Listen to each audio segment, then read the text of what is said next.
Hello and welcome, I am King's Degree, and this is the top 5 free-to-play games on Steam. Surprisingly, finding games for this list at all was pretty difficult. There's just not a lot of decent free-to-play choices. The ones that do hit, however, hit hard. And fun fact, all 5 of these games are a part of only 2 genres. Number 5, Gotham City Imposters. Batman and Joker's eternal battle has spread to the masses. Now every plucky do-gooder and anarchist want to join in on the fun. So go out and buy those hockey pads, that clown makeup, and maybe a few guns to prove once and for all which side is better. This title used to be behind a paywall, but seeing as how the freemium market is exploding, for the most part all there is to buy is cosmetic items, but there are a few premium items. It's largely not pay to win, but it can still be frustrating to have certain equipment locked off in this kind of game. I love the visual style and by extension the theming.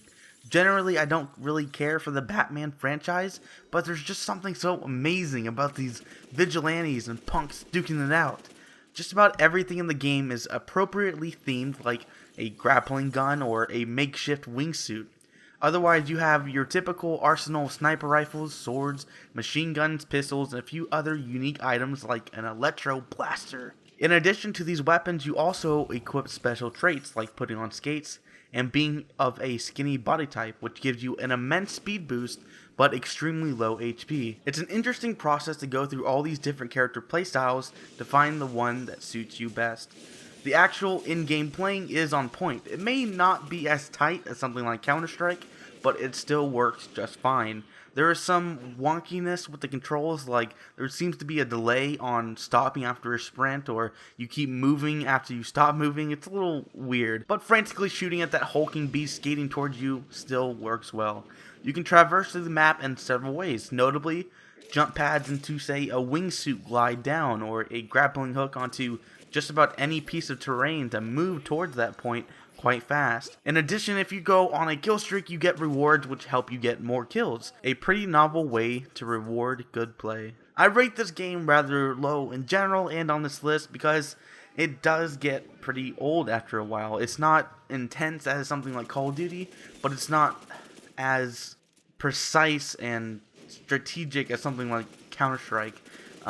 And it doesn't do anything massive like Battlefield. It's an arcade shooter, and locales, while thematically correct, are pretty bland. It's pretty interesting to go through all the different loadouts and special styles, and this can be interesting like a skinny skater with a sword, but they typically don't do as well as opposed to a simple, well-rounded build in every aspect.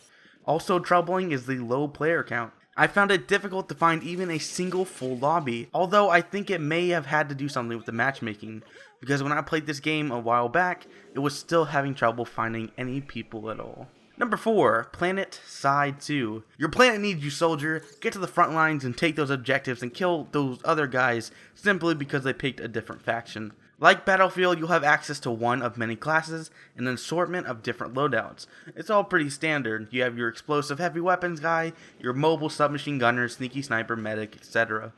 Over the course of leveling up, which makes me feel real warm inside due to all the graphics and sound effects, you earn credits which in turn can be spent on equipment. You can also buy things like attachments for your gun, different sights, completely different guns, additional explosives, medical syringes, and just an absolute smorgasbord of unlocks. It's a whole world of loadouts to discover. However, that's pretty much where my fascination with this game begins and ends. In battle, you'll be playing domination on infinite repeat. You'll be constantly shuffling to and from different lettered objectives, taking turns capturing and defending points.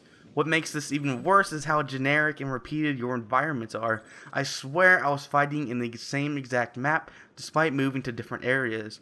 In theory, you and your fellows would move from zone to zone controlling entire maps, but I never got the impression we were actually in a war. What really doesn't help is the super low player count. Every server, it seems like, was at most medium, but mostly low. Combat is more or less what you can expect from modern military shooters. You aim, you shoot, you kill. Some classes have special abilities like a rocket jump, but it's not really a huge difference. There seems to be some vehicle play, but I didn't get to experience much of it. PlanetSide is a neat time killer with lots to unlock, but doesn't particularly stand out to me. I feel it relies heavily on a massive player base, and when it doesn't have that, there's not a whole lot. I was expecting a massive player versus player experience and came away admittedly a little disappointed.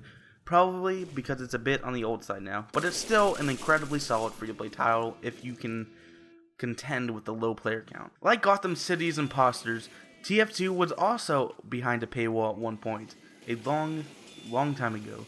Would you believe me if I told you this game came out like a decade ago? Of course not. It looks nice and plays great. The ageless visual style is a bit goofy, but immune to immediate degradation, like just about any military shooter that goes for that next tier of realism. I don't feel I need to get too deep here. This is just a game that every PC gamer at the very least knows of. There are 9 immensely unique characters equipped with vastly different loadouts and personalities. The Scout, for example, is a skinny Brooklyn kid with a bat and a shotgun and focused on being annoyingly fast. The Heavy brings a machine gun and a ton of health, which makes for a good frontline. Unlike most shooters, there is also a Spy, one of the more interesting and unique playstyles. Your only weapons are a knife and a revolver, a bit limited, but you also have the ability to go stealth and the option to become one of the other team. Every character fills their role and pretty much only that role. You can't have something like 9 heavies and no medic. Likewise, you can't have 9 medics and no heavy. Everyone has a position to play and it needs to be played to win. If you see 4 snipers or spies, you probably shouldn't pick that. Behind the scenes are cosmetic items along with weapons equipped with different effects. For example, a popular spy build is an item that negates pyro fire damage for a short time. It's very useful for continued trickery. And my memory is a bit hazy on this part, but I don't believe the item in question, the Icicle, is a core unlock. Instead, you have to buy it or play enough games to collect a free one. Generally, you should be able to get every weapon by playing over time. It's mostly the hats that are behind the paywall. This game is by far the most casual of this list, so jump in, play a few matches, and just chill out. It's a great experience overall. Number 2, Smite. What? Smite? That's not... Yes, Smite has actually recently been released to Steam, so this counts. Similar to Team Fortress 2, Smite goes for a more cartoony approach to the visuals.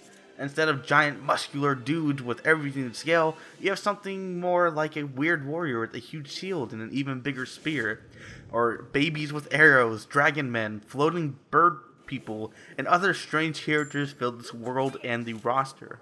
Based on all forms of mythology, you are bound to find a character or two you're familiar with.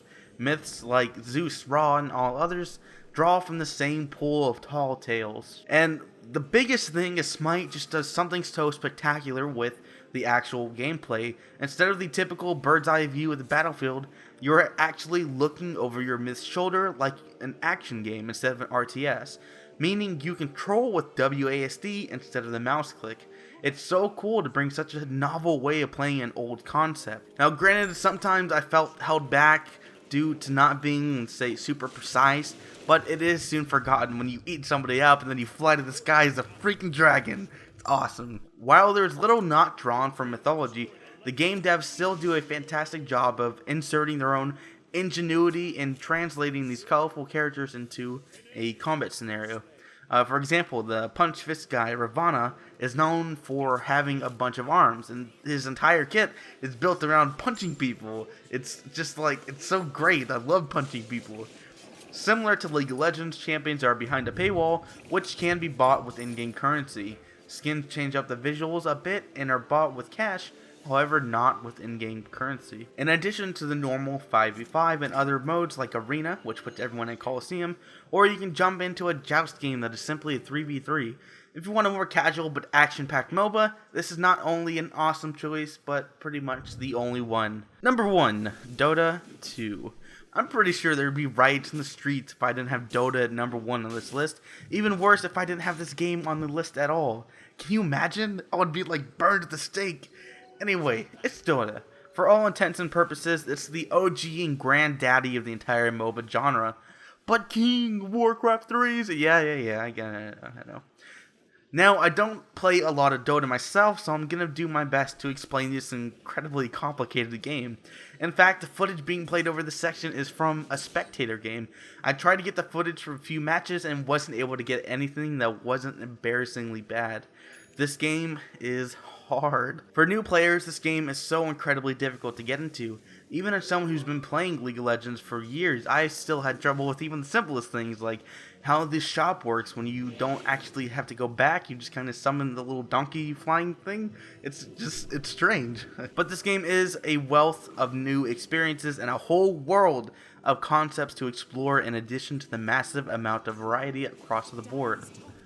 There are also like 100 different heroes with vastly different abilities, passives, and general playstyles. For example, I'm pretty sure there's this one demon dude who has like 5 or 6 spammable abilities, but then there's this like little glowy orb of light that only has like 2. Also, heroes have passives in place of abilities, or known specifically for one ability, like the long range hook pudge guy. There's a day-night cycle, secret shops, wards, I'm guessing, ganking, turret aggro is weird, some kind of monsters in the jungle, items that force you to chop down the forest for a heal, and dozens of items, most with actives. Even a few items have crazy activations like a blink across the map, or simpler ones that allow you to change what stats it gives you on the fly. Also, leveling up is weird. You can directly level up stats instead of abilities. In addition to the plethora of game modes like random champions with random abilities, come on Rito, is a fantastic client that will allow you to do everything you need to do and more in one convenient place. A really awesome feature is that every hero is free. That is quite unusual. Instead, you buy cosmetic items and keys to unlock more cosmetic items. I haven't played enough to tell if the cosmetic items are significant, but I'm just going to go with my gut and say it is. As a side note, this game is Valve's poster child, or baby. They will happily go into the red if it means Dota stays afloat. This means huge prize pools for tournaments, lots of free things, and of course, the safety that the game you spent thousands of hours on isn't going anywhere anytime soon. Out of all the games on this list, and any games on any list, Dota has one of the biggest communities in the world, and even a thriving esports community. Just recently, the largest prize pool in competitive gaming ever was won. This game is incredibly complicated, but so freaking awesome. If I wasn't already a diehard League fan, I would be playing Dota all the time. Once again, I'm Mickey with MLPlay.com, and this has been the top 5 free-to-play games on Steam. Thanks for watching.